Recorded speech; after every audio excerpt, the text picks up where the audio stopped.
In the book The Bodysnatchers by Susan Reed, whose real name was Jennifer, she mentioned the types of weapons that the serpent Nephilim, which she called aliens, reptilian aliens, would use, and the types of attacks. So it's actually quite interesting if you read it. I can't remember them off the top of my head.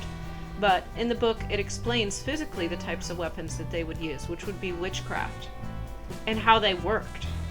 So I suggest anyone to read this book if they've dealt with a narcissist. Because narcissists are either controlled by Leviathan type serpent Nephilim, or they're controlled by a bull type demon. The serpent Nephilim is more, it attacks mentally, it turns people away, whereas there's another type of narcissist that uses physical violence, and I believe that it has a type of bull spirit. Instead of a snake, it's a type of hybrid spirit that's part bull, and it's physically aggressive, and it might punch or attack or physically abuse its victim. But in this book, it explains the types of weapons in warfare that were used against the victims and how many times they were killed, or they just didn't feel well, or their energy was down, and how they would collect samples from the human.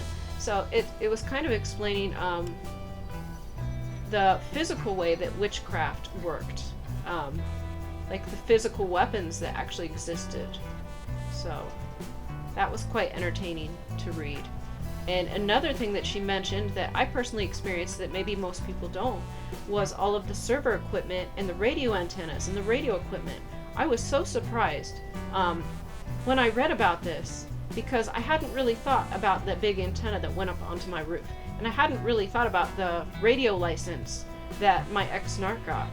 And then I read in this book how her ex-NARC, how her ex-boyfriend, who was body snatched by a reptilian alien creature, also got a bunch of radio equipment and antennas set up.